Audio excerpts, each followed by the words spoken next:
կներեք, սա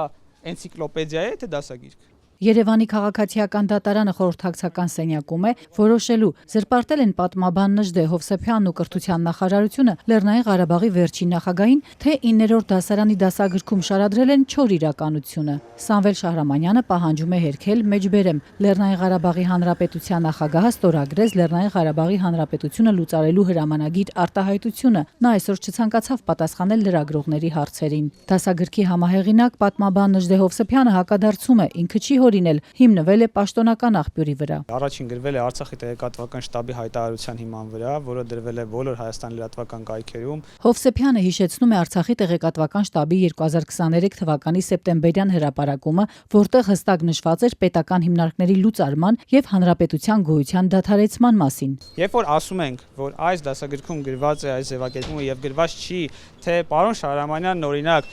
ինչ հոգեվիճակում է եղել այդ ստորագրելիս։ Կներեք, բայց կներեք, հիմա ես էլ կարող եմ այդպես ձևակերպել։ Հանգամանքները գրված են։ Ես ասում եմ, հանգամանքները գրված են։ Այն ինչ որ հասանելի տեղեկություն է, փաստ է եւ ոչ թե մեկնաբանություն, դրանք գրված են։ Ինչ տեքստի շուրջ է վիճում Ղարաբաղի վերջին նախագահը նախարարության ու ժամանակին Փաշինյանի կառավարության կազմում աշխատած պատմաբանի հետ։ Հայաստանի պատմության 9-րդ դասարանի դասագրքի Լեռնային Ղարաբաղի հայաթափումը ենթաբաժնի 139-րդ էջում գրված է.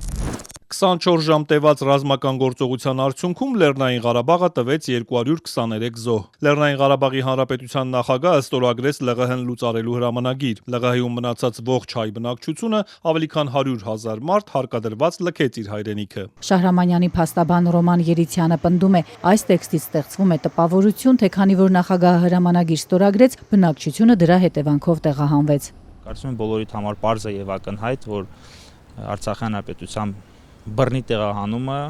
ամենևին կապված չէր նման բովանդակությամբ Արցախի տեղեկատվական շտաբում տեղ գտած հայտարարության հետ։ Տեքստը դեռ հասանելի է Արցախի տեղեկատվական շտաբի տելեգրամյան էջում։ Շահրամանյանն ու փաստաբանը պնդում են, այն Ղարաբաղը լուծարելու մասին հրամանագիր չէ։ Չկա այդպիսի բովանդակությամբ հրամանագիր, դուք պատմության դասագրքում տեղ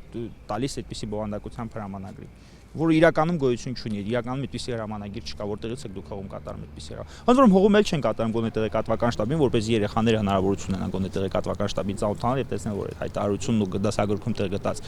նախադասությունը չեն համընկնում մեկը մյուսին։ Ինչ է ասվում Շահրամանյանի կողմից իրավական ուժ չունեցող որակված հայտարարությունում։ Առաջին կետով նշված է. Մինչև 2024 թվականի հունվարի 1-ը լուծարել պետական բոլոր հիմնարկները եւ դրանց ենթակա կազմակերպությունները, եւ Լեռնային Ղարաբաղի Արցախի հանրապետությունը դադարում է իր գոյությունը։ Այս հրամանագրի մասին Շահրամանյանը 2 տարի առաջ խոսել էր Արցախի հանրային հեռուստատեսության եթերում։ Երկրորդ փաստաթուղթը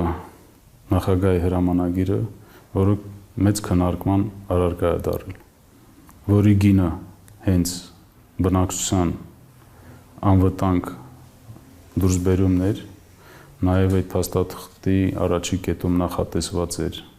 որ նաև զինծառայողները կարող էին անվտանգ դուրս գային, մեր բնակչությունը իրենց սեփական ավտոմեքենաներով եւ գույքով։ Ղարաբաղի վերջին նախագահն ու փաստաբանը պնդում են, իրենց իրավական համակարգում չկա որևէ ակտ, որով Արցախը լուծարված է։ Պետական այս կամ այն ինստիտուտ նախ չի լուծարում Արցախ հանրապետության նախագահի հրամանագրով այդ մեկ երկրորդը։ Ըստ փաստաբան Երիցյանի, այս տեքստը հրապարակվել է Ադրբեջանի կողմից Արցախի բնակչության սպանդի սպառնալիքի տակ, անգամ եթե նման հրամանագիր լիներ, ապա դա պետք է մտներ ուժի մեջ, բայց դա չի եղել։ Ի սկզբանե ես բազմիցս հայտարարել եմ, որ Ադրբեջանի հանրապետության կողմից ի սկզբանե պահանջ է դրվել Արցախ հանրապետության նախագահային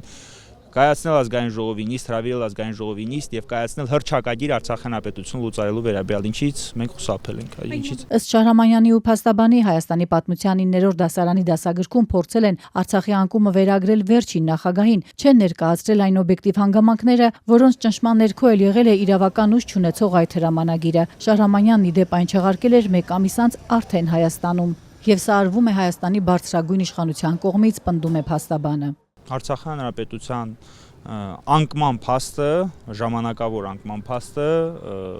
մեղսագրել Արցախի հանրապետության ղեկավարությանը։ Դատական վեճի առիթ դարձած տողերի հեղինակ պատմաբանն իր հերթին հակադարձում է։ Այս դատական գործով փորձում են ճնշում բանեցնել իր վրա։ Ասում են, դուք տեսել եք այդ փաստաթուղթը։ Կներեք, Հայաստանում այսօր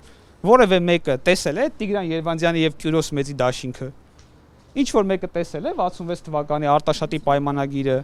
Չէ, այդ պայմանագրերը տեսել է, ինչ որ մեկը, ոչ մեկ չի տեսել։ Բա իմ եկեք գնանք բոլոր այդ շրջանները գրած պատմաբաններին, գնանք խորենացուն, պատմիչներին, բոլորին բերենք, դատի տանք, ասենք գիտես ինչ կա, հələ դե հիմա ապացուցի, որ այդպեսի փաստաթուղթ եղել է։ Չէ, կներեք, սա արդեն մանկապարտեզ է։ Դատարանի որոշումը 15 օրից պարզ կդառնա, այն գրավոր կլինի։